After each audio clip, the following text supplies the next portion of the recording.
Friends, कैसे हैं? आशा करता हूँ बहुत अच्छे होंगे। और आज हम लोग करने वाले हैं एमपी पुलिस 2025 के लिए एक फुल मॉडल पेपर। ठीक है, ऐसा मॉडल पेपर जहाँ पे आप लोगों को ये मॉडल सेट करने के बाद एहसास होगा कि आपने एक एमपी पुलिस का बिल्कुल पेपर सॉल्व किया है। और एग्ज़ाम में जब आप बैठोगे तो 100% है कि ऐसा ही पेपर एमपी पुलिस में आने वाला है। क्योंकि देखिए, जो आप लोगों का प्रीवियस ईयर का पेपर है, मैंने उसको देखते हुए इस क्लास को बनाया है।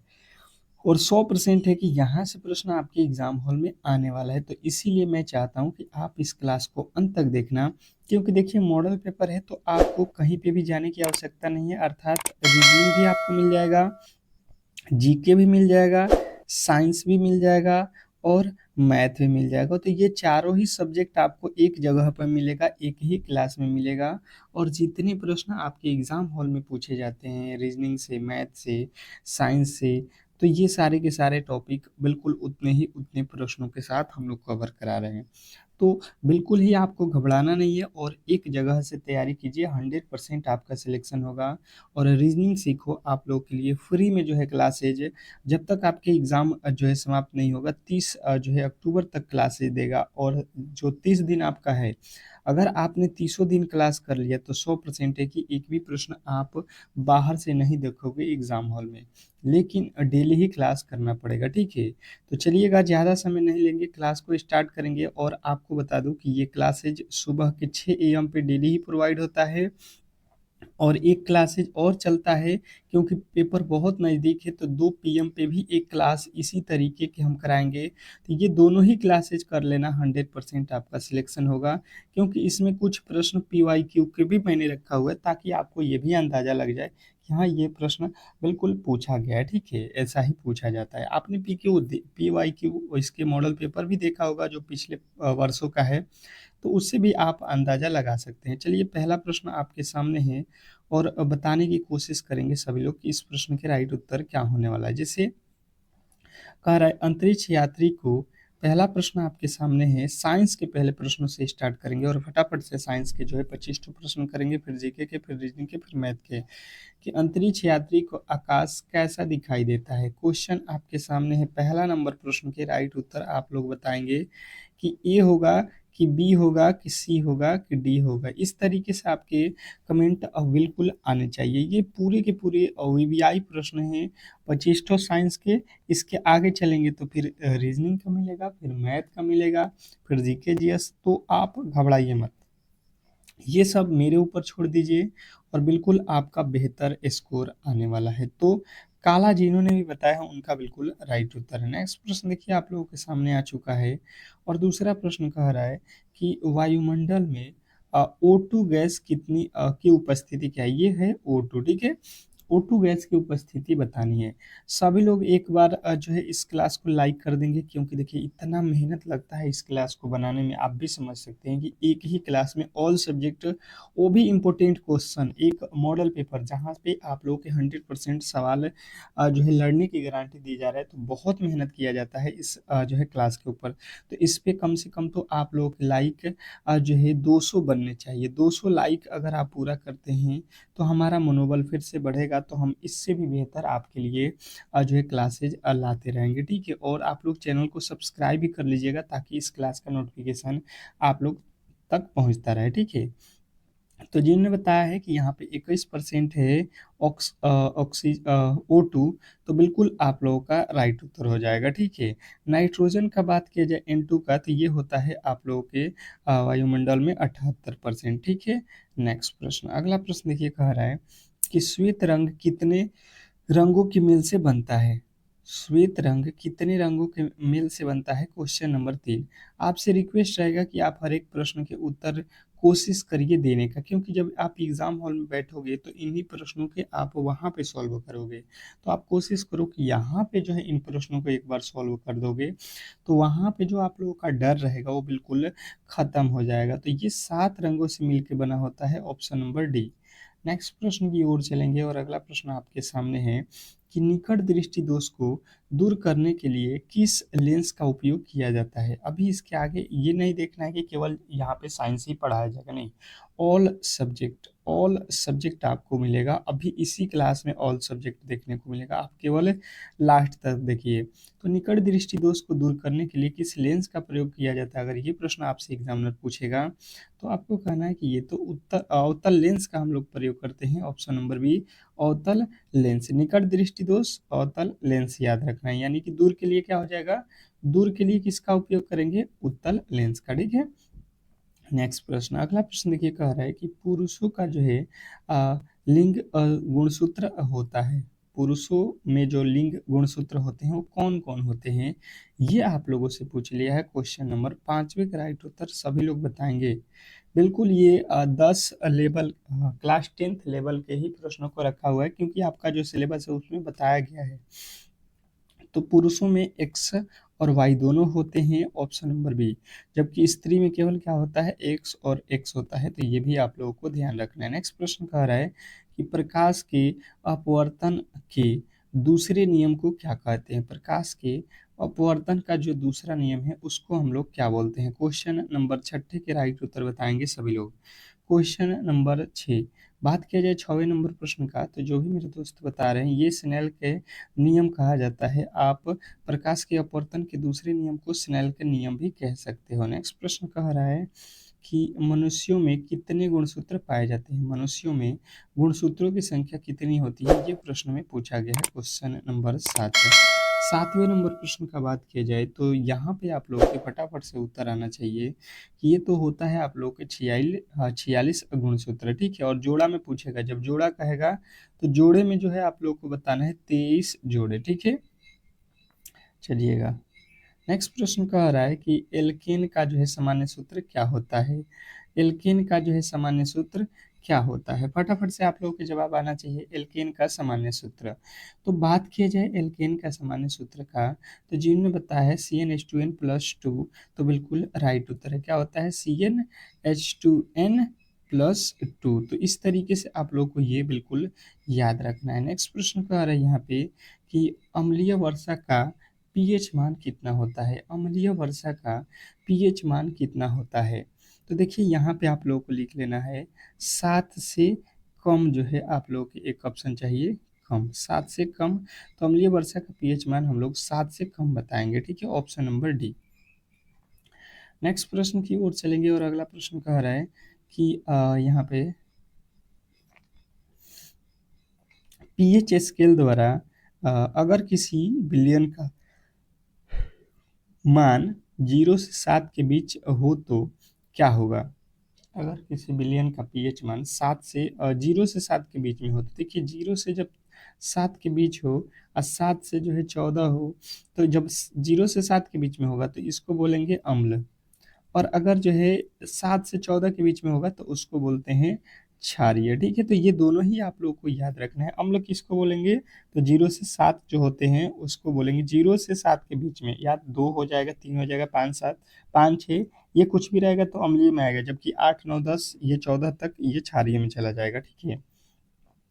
नेक्स्ट प्रश्न कह रहा है कि एक एंगस्ट्रम का मान कितना होता है, एक एंगस्ट्रम का मान बहुत वीवीआई प्रश्न है, इसको आप नोट कर लीजिएगा कि 10 के पावर कितना होता है, 10 के पावर -10 मीटर। नेक्स्ट प्रश्न की ओर चलेंगे और अगला प्रश्न कह रहा है यहाँ पे कि एक पी एम यानी कि पिकोमीटर बराबर कितना होता है, एक पिकोमीटर बराबर कितना होता है, अगर ये प्रश्न आपसे एग्जामिनर पूछ देता है तो आपको बताना है कि 10 के पावर -12 मीटर। नेक्स्ट प्रश्न की ओर चलेंगे और अगला प्रश्न आपके सामने है कि एड्स किसके कारण होता है, एड्स जो है होता है वो किसके कारण होता है। क्वेश्चन नंबर 13, क्वेश्चन नंबर 13वें नंबर प्रश्न की बात किया जाए तो जो भी मेरे दोस्त बता रहे हैं कि एड्स जो है विषाणु के कारण होता है, ऑप्शन नंबर डी, तो बिल्कुल सॉरी ऑप्शन नंबर बी, तो बिल्कुल राइट उत्तर हो जाएगा ऑप्शन नंबर बी।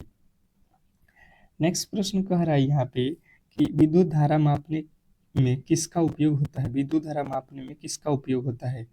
क्लास को बिल्कुल अंत तक देखना है, ठीक है। सभी लोगों से रिक्वेस्ट रहेगा कि क्लास को अंत तक देखिए, बिल्कुल आप लोगों का पेपर जो है यहाँ पे 100% इसी तरीके से आने वाला है। अगर आप कर लेते हो 30 दिन क्लास, तो एक भी प्रश्न जो है आप लोगों के अलग नहीं होगा, आप बिल्कुल पढ़े हुए प्रश्नों को ही देखोगे, ठीक है।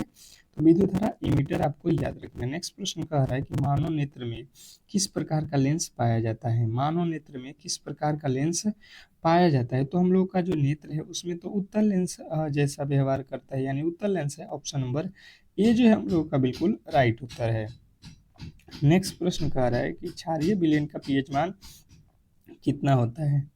अभी हम लोगों ने अम्लीय विलयन का पढ़ा था, तो वहां पे मैंने आप लोगों को बताया था कि क्षारीय अगर आ जाता है तो उसका विलयन का पीएच मान किस तरीके से बताएंगे, तो आप लोग कहोगे 7 से अधिक और अम्लीय का 7 से कम। ये तो दोनों ही अभी हम लोगों ने पढ़ लिया है, ठीक है। नेक्स्ट प्रश्न देखेंगे, आप लोगों के सामने आ चुका है। तो यहाँ पे कह रहा है चुंबकीय क्षेत्र की तीव्रता का मात्रक क्या है। चुंबकीय क्षेत्र का तीव्रता का जो है एसआई मात्रक बताना है। क्वेश्चन नंबर 17 के राइट उत्तर बताएंगे सभी लोग। क्वेश्चन नंबर 17 बात किया जाए क्वेश्चन नंबर 17 का, तो चुंबकीय क्षेत्र की तीव्रता का जो है मात्रक क्या होता है, ये प्रश्न में पूछा गया है। तो जो भी मेरे दोस्त यहाँ पे बता रहे हैं कि चुंबकीय क्षेत्र की तीव्रता का जो है मात्रक टेस्ला होता है, तो बिल्कुल राइट उत्तर हो जाएगा option number A. Option number A वाले जो भी मेरे दोस्त हैं उनके 100% सही उत्तर है। नेक्स्ट प्रश्न कह रहा है जल को जीवाणु रहित बनाने की उपयोग पदार्थ हैं। जल को जीवाणु रहित बनाने के लिए उपयोगी जो है पदार्थ कौन से है। क्वेश्चन नंबर 18वें नंबर प्रश्न के राइट उत्तर बताएंगे सभी लोग। क्वेश्चन नंबर 18, तो जो भी मेरे दोस्त बता रहे हैं विरंजक चूर्ण, ऑप्शन नंबर डी तो बिल्कुल राइट उत्तर है। नेक्स्ट प्रश्न, अगला प्रश्न कह रहा है कि विद्युत शक्ति का इकाई क्या है। विद्युत शक्ति का जो है इकाई क्या है। क्वेश्चन नंबर 19वें के राइट उत्तर बताएंगे सभी लोग। क्वेश्चन नंबर 19, विद्युत शक्ति की इकाई क्या है। बात किया जाए कि विद्युत शक्ति की इकाई क्या है, तो आप लोगों को बताना है वाट होता है। नेक्स्ट प्रश्न, अगला प्रश्न कह रहा है कि ग्लोबल वार्मिंग के लिए उत्तरदायी गैस कौन सा है। ग्लोबल वार्मिंग के लिए उत्तरदायी गैस कौन सा है। क्वेश्चन नंबर 20वें के राइट उत्तर बताएंगे सभी लोग। Question number 20, question number 20, global warming के लिए उत्तरदायी गैस कौन सा है। तो जिन्होंने बताया यहाँ पे CO2, तो बिल्कुल राइट उत्तर हो जाएगा ऑप्शन नंबर सी। नेक्स्ट प्रश्न की ओर चलेंगे और अगला प्रश्न कह रहा है कि अभिसारी लेंस निम्न में से कौन सा है। अभिसारी लेंस निम्न में से कौन सा है। क्वेश्चन नंबर 21वें के जो है राइट उत्तर बताएंगे सभी लोग कि निम्न में से अभिसारी लेंस कौन सा है। निम्न में से अभिसारी लेंस कौन सा है, तो 21वें का राइट उत्तर हो जाएगा आप लोगों का उत्तल लेंस। ऑप्शन नंबर ए जो है आप लोगों के बिल्कुल राइट उत्तर है। नेक्स्ट प्रश्न की ओर चलेंगे और अगला प्रश्न कह रहा है क्लोरोफिल अवशोषित करता है। क्लोरोफिल अवशोषित करता है। क्वेश्चन नंबर 22वें के राइट उत्तर बताने की कोशिश करेंगे सभी लोग। क्वेश्चन नंबर 22, क्वेश्चन नंबर 22 पे फटाफट से आप लोग आ जाइए। और जो भी मेरे दोस्त बता रहे हैं कि क्लोरोफिल अवशोषित करता है, तो ये प्रकाश को अवशोषित करता है। ऑप्शन नंबर सी जो है आप लोगों ने बताया है, तो बिल्कुल राइट उत्तर है। अगला प्रश्न कह रहा है कि क्लोरोफिल अवशोषित करता है, ये तो दोबारा रिपीट हो गया है। ये देखिए कह रहा है कि यकृत स्रावित करता है। यकृत स्रावित करता है, क्या पूछा गया है कि यकृत जो है स्रावित करता है। तो यकृत जो है आप लोगों को बताना है कि ये तो यकृत जो होता है ये क्या करता है, पित्त रस जो है स्रावित करता है। ऑप्शन नंबर सी जो है आपके बिल्कुल राइट उत्तर है। नेक्स्ट प्रश्न कह रहा है कि 1 किलोवाट घंटा कितने जूल के बराबर होता है। 1 किलोवाट घंटा कितने जूल के बराबर होता है। क्वेश्चन नंबर 24, तो बात की जाए 24वें नंबर प्रश्न का, तो आप लोग को याद रखना है कि 3.6 × 10⁻⁶, ठीक है। नेक्स्ट प्रश्न देखिए, ये तो हो गया है यार, दोबारा से रिपीट हो गया डबल क्वेश्चन। यहाँ पे देखिए कार्य निर्वात में प्रकाश की चाल क्या होती है। निर्वात में प्रकाश की चाल जो है आप लोगों को बतानी है। तो निर्वात में प्रकाश की चाल अगर आपने बताया है कि 3 × 10⁸ मीटर प्रति सेकेंड, ऑप्शन नंबर ए, तो बिल्कुल राइट उत्तर हो जाएगा। नेक्स्ट प्रश्न, अगले प्रश्न की ओर चलेंगे और अगला प्रश्न आपके सामने है, देखिएगा और बताने की कोशिश करेंगे सभी लोग। फटाफट से आपके जवाब आना चाहिए। कह रहा है कि आर्यभट्ट, देखिए अब जीके के प्रश्न आ चुका है और फटाफट से 25 ठो यहाँ पे जीके के क्वेश्चन करेंगे, ठीक है, जो कि बहुत इंपॉर्टेंट है। तो देखिए क्लास को लाइक कर दीजिए, आप लोगों से यही रिक्वेस्ट रहेगा, जो भी मेरे दोस्त देख रहे हैं क्लास बिल्कुल ही लाइक कर लीजिए, क्योंकि ऐसे क्लास आप लोगों को यूट्यूब पे कोई भी फ्री में देने वाला नहीं है, जो कि पूरा का पूरा सिलेबस आप लोगों को यहाँ पे कवर कर देगा। आर्यभट्ट ने शून्य का जो है आविष्कार किस लिए किया? तो आर्यभट्ट जो था वो शून्य का आविष्कार क्यों किया था, ये प्रश्न में पूछा गया है। तो भाई साहब आर्यभट्ट ने जो खोज किया है वो जो है खगोलीय गणना के लिए किया है। नेक्स्ट प्रश्न की ओर चलेंगे और अगला प्रश्न कह रहा है कि मध्य प्रदेश में अ, कोयलाचल किस जिले में स्थित है? क्या पूछा गया है कि मध्य प्रदेश में कोयलाचल किस जिले में स्थित है? क्वेश्चन नंबर दूसरे के राइट उत्तर फटाफट से बताएंगे। जीके के प्रश्न पे आ चुके हैं, साइंस के प्रश्न खत्म हो चुका है, उसके बाद से रीजनिंग आएगा, मैथ आएगा। तो बिल्कुल आप एक बहुत बेहतरीन क्लास में आज जो है यहाँ पे पढ़ रहे हैं, ठीक है। तो रीवा जो है जिला आप लोग को याद रखना है, ऑप्शन नंबर सी।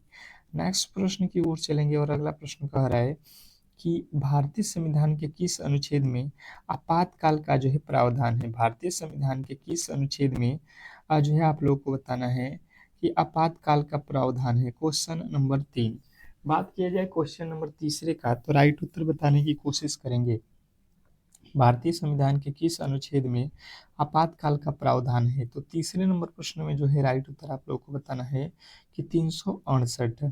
368 आप लोग को याद रखना है संविधान के अनुच्छेद। नेक्स्ट प्रश्न की ओर चलेंगे और अगला प्रश्न कह रहा है कि विक्रम संवत किसके अनुसार निर्धारित किया गया?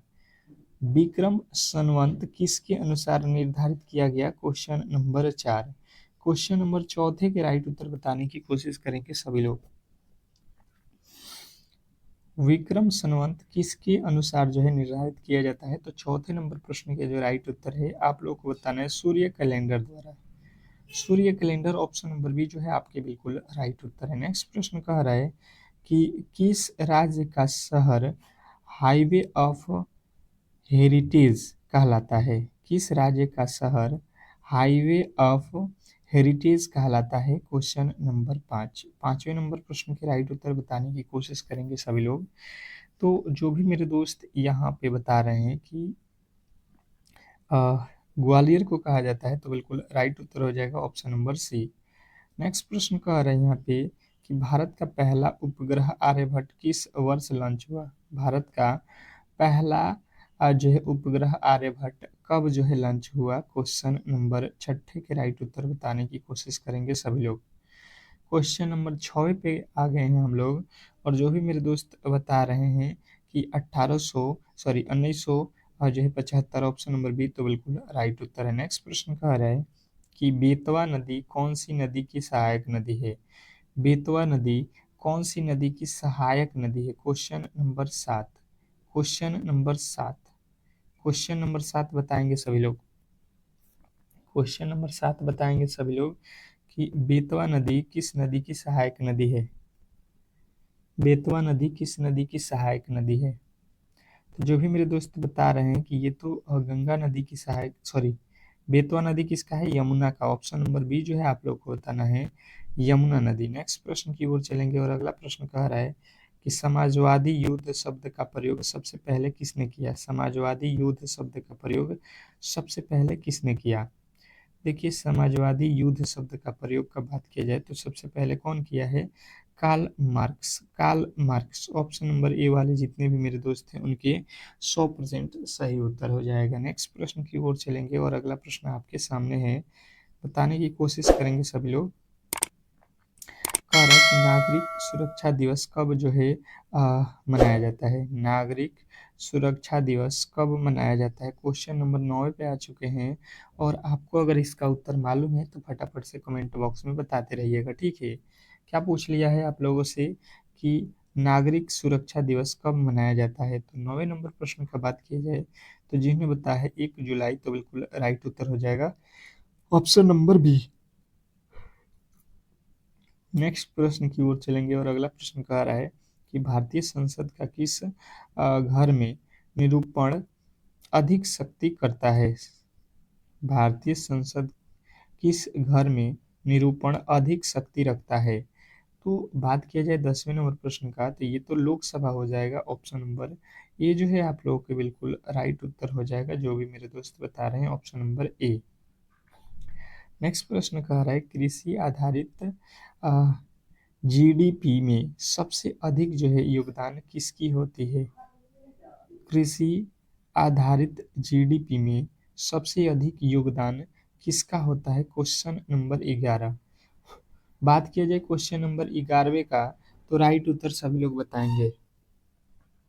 तो क्वेश्चन नंबर 11 में सबसे अधिक जो है धान का होता है। कृषि आधारित जीडीपी में सबसे अधिक योगदान किसका होता है? तो आप लोगों को यहाँ पे धान याद रखना है, ऑप्शन नंबर जो है ए। नेक्स्ट प्रश्न की ओर चलेंगे और अगला प्रश्न कह रहा है कि भारत में जलवायु परिवर्तन पर पहला राष्ट्रीय जो है रिपोर्ट किसने प्रस्तुत किया? भारत में पहला जलवायु परिवर्तन पर जो है राष्ट्रीय रिपोर्ट किसने प्रस्तुत किया? Question number 12। क्वेश्चन नंबर 12 का राइट उत्तर बताएंगे सभी लोग। तो जिनने बताया है मोल्फ ऑप्शन नंबर सी, तो बिल्कुल राइट उत्तर है। नेक्स्ट प्रश्न की ओर चलेंगे और अगला प्रश्न कह रहा है कि महाबोधि मंदिर किस शहर में स्थित है? महाबोधि मंदिर किस शहर में स्थित है? Question number 13। क्वेश्चन नंबर 13 के जो है राइट उत्तर बताएंगे सभी लोग। महाबोधि मंदिर किस शहर में स्थित है? तो ये तो आप लोग के महाबोधि क्या है, बोध गया में है। ऑप्शन नंबर आप बी के साथ जाओगे, बिल्कुल राइट उत्तर है। नेक्स्ट प्रश्न की ओर चलेंगे और अगला प्रश्न कह रहा है कि इलेक्ट्रॉन माइक्रो माइग्रेशन किस विषय से संबंधित है? इलेक्ट्रॉन माइग्रेशन किस विषय से संबंधित है? क्वेश्चन नंबर 14 के राइट उत्तर बताएंगे सभी लोग। Question number 14। तो बात किया जाए क्वेश्चन नंबर 14 नंबर प्रश्न का, तो जिन्होंने भी बताया है यहाँ पे जीव विज्ञान से, तो बिल्कुल राइट उत्तर हो जाएगा ऑप्शन नंबर सी। नेक्स्ट प्रश्न की ओर चलेंगे और अगला प्रश्न कह रहा है कि भीमबेटका की गुफाएं में कौन सा चित्रकला पाई जाती है? भीमबेटका की गुफाएं में कौन सी चित्रकला पाई जाती है? क्वेश्चन नंबर 15 के राइट उत्तर बताएंगे सभी लोग। Question number 15। बात किया जाए 15वें नंबर प्रश्न का यहाँ पे, तो सभी लोगों के जवाब यहाँ पे आना चाहिए rocks rocks painting, option number ए। नेक्स्ट प्रश्न की ओर चलेंगे और अगला प्रश्न आपके सामने है कि अशोक के काल का सबसे प्रसिद्ध जो है शिलालेख कौन सा है? अशोक के काल का सबसे प्रसिद्ध जो है शिलालेख कौन सा है? तो अशोक के काल का सबसे प्रसिद्ध शिलालेख की बात की जाए, तो आपको बताना है बरहान शिलालेख, ऑप्शन नंबर बी जो है आपके बिल्कुल राइट उत्तर है। नेक्स्ट प्रश्न की ओर चलेंगे और अगला प्रश्न कह रहा है कि भारत का पहला संविधान सभा अध्यक्ष कौन था? भारत का पहला संविधान सभा अध्यक्ष कौन था? Question number 17। 17वें नंबर प्रश्न के राइट उत्तर बताएंगे सभी लोग। Question number 17। बात की जाए 17वें नंबर प्रश्न के, तो जिन्होंने भी बताया है यहाँ पे कि जो है डॉक्टर राजेंद्र प्रसाद, तो बिल्कुल राइट उत्तर है। नेक्स्ट प्रश्न कह रहा है कि सागर माला परियोजना किससे संबंधित है? सागर माला परियोजना किससे संबंधित है? क्वेश्चन नंबर आपके 18वें नंबर प्रश्न पे आ चुके हैं और 18वें नंबर प्रश्न का राइट उत्तर जलमार्ग या पोर्ट आप लोग कह सकते हैं। नेक्स्ट प्रश्न कह रहा है कि विश्व का सबसे बड़ा जो है नमक का क्षेत्र कहाँ है? विश्व का सबसे बड़ा जो है नमक का क्षेत्र कहाँ है? तो आपको बताना है, ये तो आप लोगों के गुजरात में है, option number B. Option number B वाले जितने भी मेरे दोस्त हैं उनके बिल्कुल राइट उत्तर है। राजस्थान के अ, रण रणथंभौर में कौन सा प्रमुख वन्य जीव है? राजस्थान के रणथौर में कौन सा जो है प्रमुख वन्य जीव है? तो 20वें नंबर प्रश्न के राइट उत्तर हो जाएगा बाघ। नेक्स्ट प्रश्न देखिए कह रहा है यहाँ पे, बताने की कोशिश करेंगे सभी लोग कि भारतीय संविधान में आपातकाल लागू करने का जो है अधिकार किसे है? भारतीय संविधान में आपातकाल लागू करने का जो है अधिकार किसे है? क्वेश्चन नंबर 21 और 21वें नंबर प्रश्न का राइट उत्तर हो जाएगा राष्ट्रपति, ऑप्शन नंबर बी। तो जिन्होंने भी बी को चुना है उनके बिल्कुल राइट उत्तर है। नेक्स्ट प्रश्न कह रहा है कि कंचनजंगा पर्वत किस पर्वत श्रृंखला पर हिस्सा है? कंचनजंगा जो पर्वत श्रृंखला है, ये किस पर्वत का जो है श्रृंखला है? क्वेश्चन नंबर 22 किसका जो है ये हिस्सा है? तो आपको बताना है कि कंचनजंगा तो हिमालय का ही हिस्सा है। नेक्स्ट प्रश्न, अगला प्रश्न कह रहे हैं यहाँ पे कि भारत में इलेक्ट्रॉनिक वाहक नीति कब लागू की गई? भारत में इलेक्ट्रॉनिक नीति वाहक जो है कब जो है लागू की गई? तो आपके राइट उत्तर बनेगा कि ये तो जो है 2017 में लागू की गई थी। अगला प्रश्न कह रहा है कि कृषि में बायोटेक्नोलॉजी का पहला प्रयोग किस फसल पर हुआ? तो बायोटेक्नोलॉजी का अगर बात किया जाए तो सबसे पहले कपास पे हुआ है, ऑप्शन नंबर बी। नेक्स्ट प्रश्न कह रहा है यहाँ पे कि जो है मध्य प्रदेश का सबसे पुराना जो है विश्वविद्यालय कौन सा है? मध्य प्रदेश का सबसे पुराना विश्वविद्यालय कौन सा है? तो क्वेश्चन नंबर आप लोग को 25वें का राइट उत्तर हो जाएगा रानी लक्ष्मीबाई विश्वविद्यालय, ऑप्शन नंबर बी जो है आपके बिल्कुल राइट उत्तर हो जाएगा। ठीक है, नेक्स्ट प्रश्न की ओर चलेंगे और अगला प्रश्न आपके सामने देखिएगा यहाँ पे। अब जो है रीजनिंग के प्रश्न आप लोगों के सामने आ चुका है। ठीक है, जवाब देना है फटाफट से। पहला रीजनिंग का प्रश्न कह रहा है कि निम्नलिखित में से कौन सा जो है नीचे दिए गए संबंध को सही तरीके से पूरा करेगा? जैसे आप लोग को यहाँ पे संबंधित प्रश्न रिलेटेड दिया गया है। ठीक है, तो फटाफट से जवाब देखिए आपके आने चाहिए। जैसे कह रहा है एफ डी ए का संबंध यहाँ पे यम के एच से है, तो उसी प्रकार क्यू ओ एल का संबंध हमें बताइए। तो हम इसको इजी वे में किस तरीके से बनाएंगे? सबसे पहले आप लिख लेना एफ डी ए और इससे रिलेटेड आपको इधर लिख लेना है यम के एच। ठीक है, एफ का कोड कितना होता है 6, एम का कोड कितना होता है 13। यहाँ से अगर यहाँ जाओगे तो कितना जोड़ा गया है 7। डी कितने पे होता है 4 पे और ये कितना पे होता है 11 पे, तो यहाँ पे भी आपको 7 जोड़ा हुआ मिल जाएगा। यहाँ पे ए होता है 1 पे, एच होता है 8 पे, तो 1 से 8 मतलब यहाँ पे भी 7 जोड़ लिया गया। मतलब क्लियर आप समझ गए होंगे कि सब में क्या किया गया है, 7 7 जोड़ा गया है। हम भी 7 जोड़ देंगे। क्यू होता है 17 पे, 17 7 कितना होता है 17 और 7 24, 24 पे आएगा एक्स। ठीक है, अब देखिएगा अगला जो है आप लोग का ओ है, ओ होता है 15 पे, 15 7 कितना होता है 22। तो एक्स एक्स भी से हमारा उत्तर मिलना चाहिए और एक्स भी से केवल और केवल ऑप्शन नंबर बी में है। तो मुझे नहीं लगता है कि कोई भी जो है बी छोड़ के कोई दूसरा उत्तर बताने वाला है। तो इस लेवल के प्रश्न आपके एग्जाम हॉल में आएंगे, क्या आप इसे सॉल्व नहीं कर सकते हैं?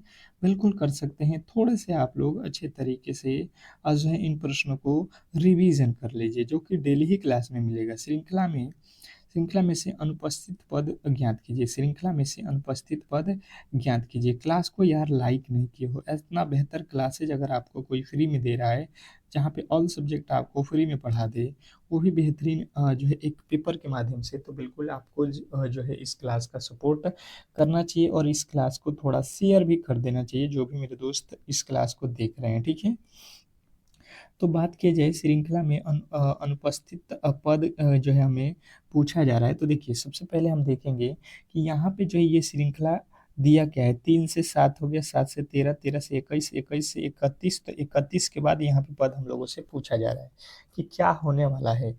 तो लॉजिक सिंपल सा है, हम सिंपल से लॉजिक के साथ चलेंगे और देखिए 3 से 7 पे चलेंगे, तो 3 से 7 पे कितना हो जाएगा 3 से 7 यानी कि 4 जोड़ दिया जाएगा। ठीक है, 7 से 13 यानी कि 6 जोड़ दिया, 13 से 26 या 21 यानी कि 8 जोड़ दिया, 21 से 31 यानी कि 10 जोड़ दिया। तो इसके आगे क्या जोड़ेंगे? तो देखिए 4 से 6 हो गया मतलब 2 जोड़ दिया, 6 से 8 फिर भी 2 जोड़ दिया, 8 से 10 हुआ तो 2 जोड़ दिया, तो अब भी 2 जोड़ दो तो 10 2 12। अब जो है 31 में 12 जोड़ दो कितना हो जाएगा 43।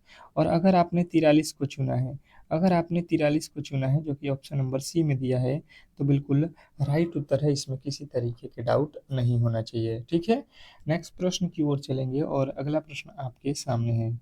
अगला प्रश्न कह रहा है कि यदि उत्तर पश्चिम को उत्तर कहा जाता है तो पश्चिम को कौन सा दिशा कहा जाएगा, ये आप लोगों से पूछा गया है, बताने की कोशिश करेंगे। मैंने तो आप लोगों को दिशा से रिलेटेड प्रश्न बिल्कुल आसान तरीके से पढ़ाया भी था।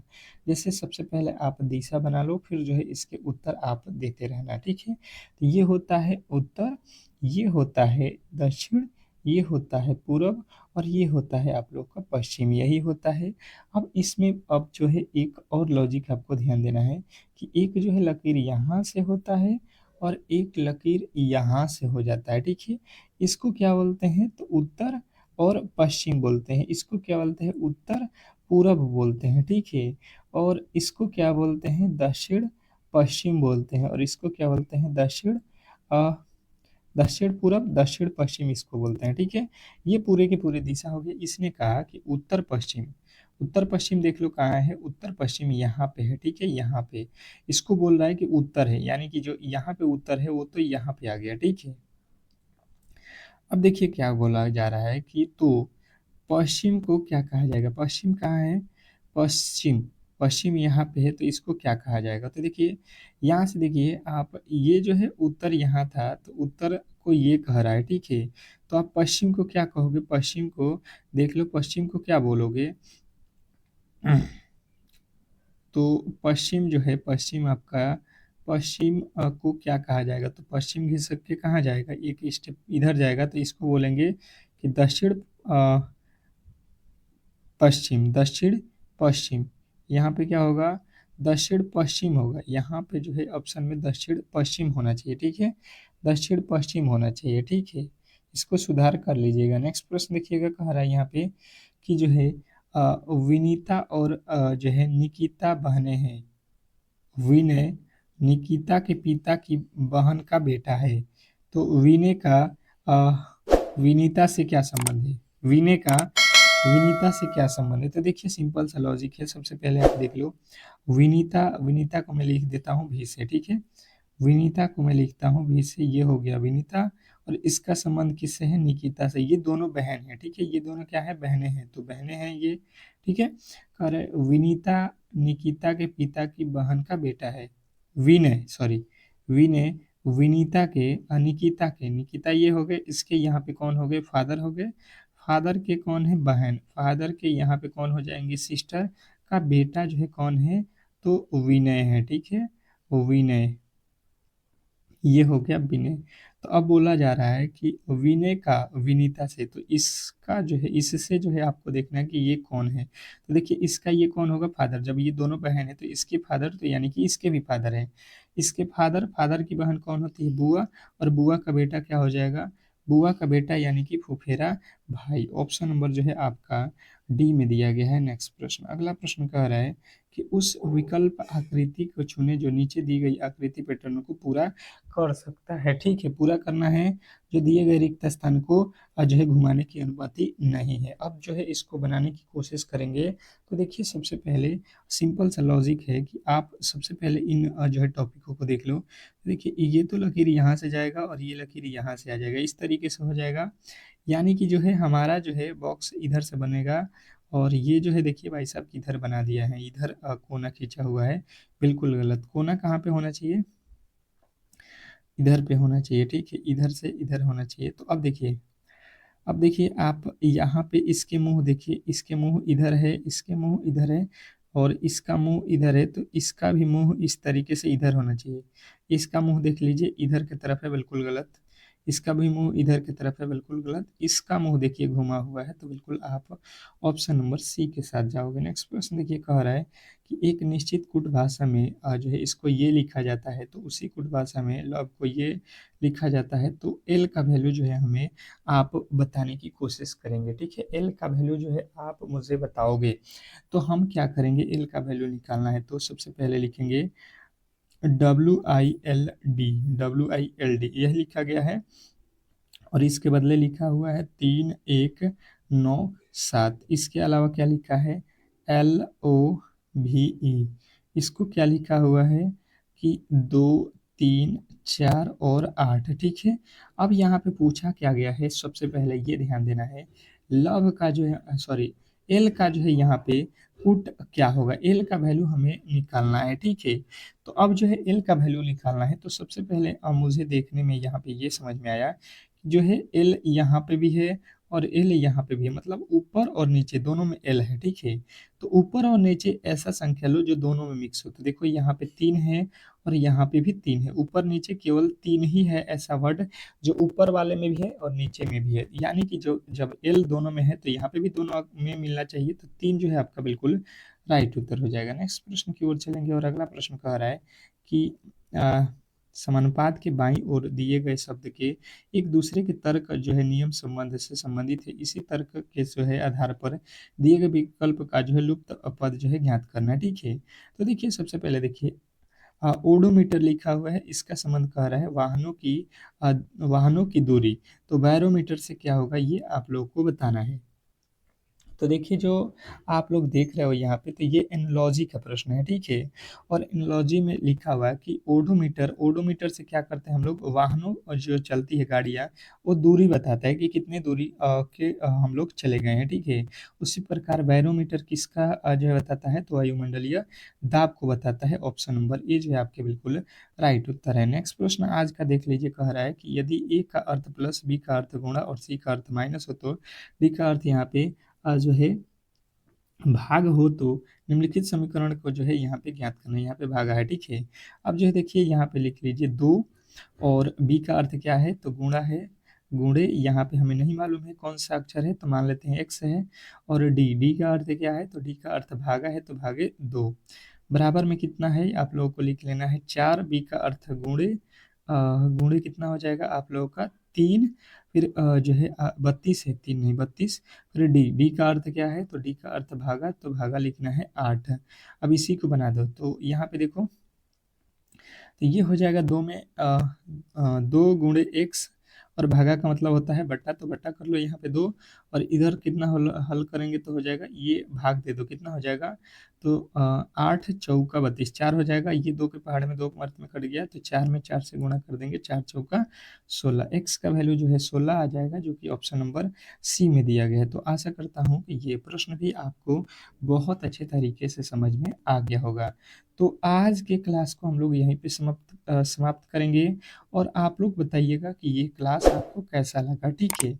अगर क्लासेज आपको अच्छा लगा है तो बिल्कुल चैनल को सब्सक्राइब कर लीजिएगा, वीडियो को लाइक कर दीजिएगा और एक बार शेयर कर दीजिएगा। मिलते हैं नेक्स्ट वीडियो में, तब तक के लिए धन्यवाद। सभी लोग डेली क्लास कीजिएगा, सुबह में 6 AM पे, और शाम में जो है 2 जो है PM पे, ठीक है, दोपहर में, और एक सुबह में 6 AM पे, तो दोनों की क्लास बहुत महत्वपूर्ण है।